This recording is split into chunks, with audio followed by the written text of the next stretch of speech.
Sorry ya guys, aku telat. Ya gak heran sih, kakak telat mulu. Maaf aja guys, macet soalnya.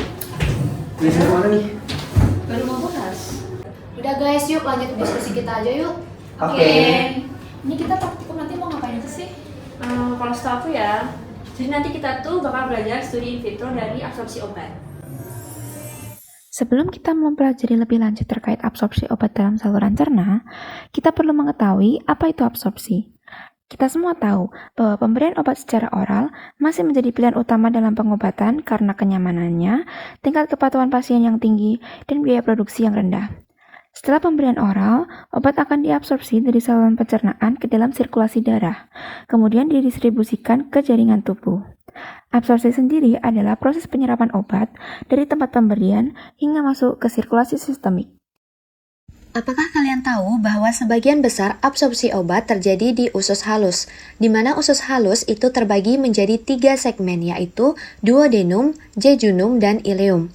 Di usus halus itu memiliki lipatan-lipatan yang mengandung fili dengan sekitar 10-40 fili per milimeter persegi yang masing-masing panjangnya 0,5 hingga 1,5 mm. Setiap fili memiliki sekitar 600 mikrofili yang jumlahnya meningkat dari jejunum ke ileum. Struktur inilah yang memperbesar luas permukaan usus halus yang memungkinkan sebagian besar absorpsi obat terjadi di usus halus. Secara fisiologis, lipatan, fili, dan mikrofili dapat meningkatkan luas permukaan untuk absorpsi. Untuk fungsi dari 3 segmen usus halus, yang pertama yaitu duodenum berfungsi menetralkan asam lambung dan memulai proses absorpsi. Yang kedua, jejunum berfungsi menjadi lokasi utama untuk proses absorpsi nutrisi dan obat. Dan yang terakhir yaitu ileum berfungsi untuk melanjutkan proses absorpsi termasuk vitamin B12 dan garam empedu. Absorpsi di usus halus dipengaruhi oleh kelarutan obat dalam lipid, stabilitas dalam pH usus, dan interaksi dengan transporter spesifik. Obat lipofilik diabsorpsi lebih efisien daripada hidrofilik. Motilitas usus dan aliran darah juga mempengaruhi tingkat dan kecepatan dari proses absorpsi. Memahami anatomi dan fisiologi usus halus penting untuk mengembangkan obat yang efektif, memastikan obat mencapai sirkulasi sistemik dalam konsentrasi yang tepat untuk mencapai efek terapeutik. Setelah memahami fisiologi usus, penting juga untuk mengetahui bagaimana obat masuk ke dalam tubuh melalui membran-membran sel. Dalam tubuh manusia, obat harus menembus bariel sel ke dalam jaringan. Umumnya, obat melintasi lapisan sel dengan menembus sel tersebut, bukan melalui celah antar sel, kecuali pada endotel kapiler. Peristiwa paling penting dalam proses farmakokinetik adalah transport lintas membran. Ada 2 cara utama transport obat lintas membran. Yang pertama adalah difusi pasif, dan yang kedua adalah transport aktif. Difusi pasif terjadi ketika obat menembus membran akibat perbedaan konsentrasi tanpa bantuan. Memungkinkan molekul obat berpindah dari konsentrasi tinggi seperti cairan gastrointestinal ke area konsentrasi rendah seperti darah. Sebaliknya, transport aktif memerlukan energi karena obat memasuki membran melalui gradien konsentrasi. Beberapa obat mempengaruhi transport aktif zat-zat endogen, dan transport aktif obat dapat dipengaruhi oleh obat lain. Transport aktif biasanya terjadi pada sel saraf, hati, dan tubuh sekitar. Dan proses ini membutuhkan energi yang diperoleh dari aktivitas membran itu sendiri. Setelah memahami cara obat masuk ke dalam tubuh, penting juga mengetahui faktor-faktor yang mempengaruhi absorpsi obat, terutama sifat fisikokimianya. Faktor utama yang menentukan absorpsi obat adalah kelarutan obat dalam air, di mana obat yang larut dalam air lebih mudah diserap dengan baik di saluran pencernaan. Kedua, koefisien partisi minyak air atau log P, yang mengukur keseimbangan kelarutan obat dalam lingkungan berair dan berlemak. Semakin besar log P, maka suatu senyawa akan semakin nonpolar dan mudah untuk diabsorpsi.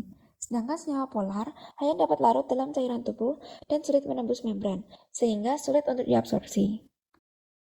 Ketiga, derajat ionisasi molekul yang dipengaruhi oleh pH lingkungan dan pKa obat, di mana obat yang tidak terionisasi lebih mudah menembus membran sel. Obat yang bersifat asam lemah akan lebih banyak terabsorpsi pada pH lingkungan asam, yaitu pada lambung. Hal ini dapat terjadi karena obat akan berada dalam bentuk molekul atau tidak terion, sehingga obat dapat melewati membran. pKa adalah pH di mana konsentrasi terionisasi dan tidak terionisasi adalah sama. Keempat, bobot molekul, di mana obat dengan bobot molekul lebih kecil lebih efisien diabsorpsi. Selain itu, stabilitas obat dalam lingkungan pencernaan, kecepatan pelepasan dari formulasi obat, serta interaksi dengan makanan atau zat lain juga mempengaruhi bioavailabilitas obat. Memahami faktor-faktor ini penting untuk pengembangan dan formulasi obat yang efektif dan aman. Selanjutnya adalah pengaruh pH atau sifat asam basa terhadap absorpsi obat. Lambung memiliki pH yang lebih asam, yaitu pH 1-2. Maka obat yang bersifat asam akan lebih mudah diabsorpsi di lambung karena obat akan berada dalam bentuk tidak terion.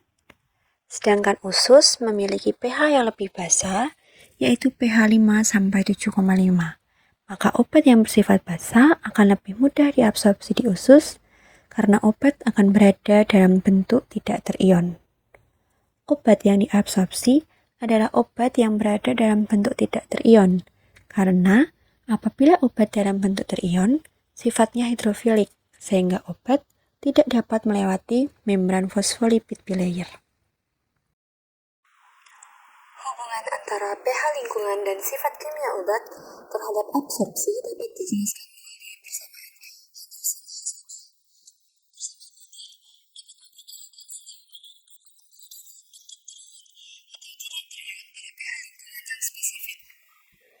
Dapat terlihat bahwa absorpsi obat dipengaruhi oleh pH dan derajat ionisasi obat ketika berinteraksi dengan membran sel.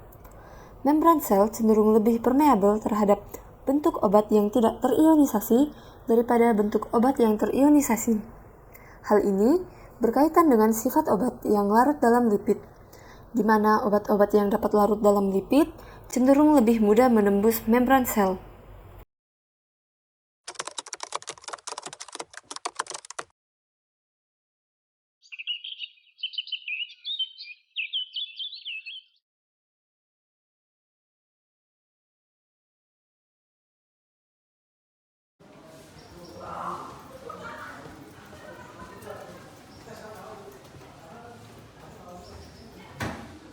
Din, kamu ngapain di sini? Kok nggak masuk lab? Ini kan udah jamnya. Ini aku masih pelajarin kembali yang prosedur kerjanya. Aku takut kalau ke dalam aku nggak bisa apa-apa. Kenapa kamu nggak lihat video yang udah dikirim Asus di grup? Oh, yang dikirim di grup ya? Iya. Oh ya, bentar deh. Pada prosedur kerja studi in vitro absorpsi, tikus dipuasakan selama 24 jam dan hanya diberi air minum matang ad libitum. Pada hari percobaan, tikus dikorbankan, dibius dengan eter, lalu perutnya dibedah sepanjang linea mediana dan usus dikeluarkan serta dibersihkan. Usus yang diambil adalah bagian usus jejunum. Usus yang berjarak 15 cm dari pilorus lambung dibuang, kemudian usus 20 cm selanjutnya diambil untuk percobaan. Usus yang diambil adalah usus bagian jejunum, karena jika mengambil bagian usus duodenum yang dekat dengan lambung, kemungkinan masih memiliki pH yang mendekati pH lambung, sehingga jejunum diambil agar pH absorpsi benar-benar mencerminkan pH usus. Usus perlakuan dibagi dua sama panjang dan dibersihkan. Bagian anal digunakan sebagai kontrol. Ujung anal dari potongan usus tersebut diikat dengan benang, kemudian dengan menggunakan batang lidi, usus tersebut dibalik. Kanula dari tabung Cran-Nielsen dimasukkan ke ujung oral usus, kemudian usus diikat. Alasan usus yang digunakan dalam percobaan dibalik agar membran mukosa bagian dalam usus yang mengandung mikrofili berada di luar dan bertemu dengan cairan mukosal di dalam tabung Cran-Nielsen, serta tetap mendapatkan oksigen agar sel tidak mati dan tidak memberikan tekanan untuk menyamakan gerakan peristaltik di usus, sehingga proses absorpsi yang terjadi tepat menyerupai proses absorpsi yang terjadi di dalam tubuh. Usus diukur dengan panjang efektif 7 cm yang sebelumnya telah diisi dengan cairan serosal 1,4 mili. Lalu kemudian, kantong usus yang telah berisi cairan serosal ini dimasukkan dalam tabung yang sudah berisi cairan mukosa 50 mili. Cairan lambung buatan dengan pH 1,2 atau usus buatan dengan pH 7,5 yang mengandung zat aktif obat. Suhu percobaan dilakukan 37 derajat Celcius dan aliran gas oksigen dengan berkecepatan 1000 gelembung per menit. Selama percobaan, seluruh bagian usus harus terendam dalam cairan mukosal. Sampel cairan serosal diambil pada rentang waktu tertentu. Tiap waktu tersebut di stopwatch dan dihentikan dan preparasi sampel dilakukan. Seluruh cairan serosal diambil melalui kanula, dimasukkan ke dalam tabung sentrifuge. Kemudian, usus segera dicuci 2 kali dengan 1,4 ml larutan serosal. Kemudian, cairan hasil pencucian dimasukkan pada tabung sentrifuge yang sama, lalu divortek. Cairan serosal pada tahap sebelumnya kemudian disentrifugasi selama 5 menit dengan kecepatan 2500 rpm. Sampel yang telah disentrifugasi sebelumnya lalu diambil bagian jernihnya atau supernatan pada volume yang sama, kemudian ditambah dengan reagen. Larutan tersebut divortek selama kurang lebih 1 menit, ditunggu selama OT yang telah ditentukan, kemudian dibaca absorbasinya pada lambda maksimal. Kontrol percobaan dilakukan sama, tetapi cairan mukosal tidak mengandung zat aktif obat. Jadi gimana Win tadi praktikumnya? Kalau aku sih lumayan ya, maksudnya nggak susah banget. Mungkin karena aku nonton videonya kali ya. Jadi aman kan? Aman. Videonya sangat bagus sih. BTW aku balik dulu ya. Oke, aku coba dulu ya. Ya, Bye-bye. dadah.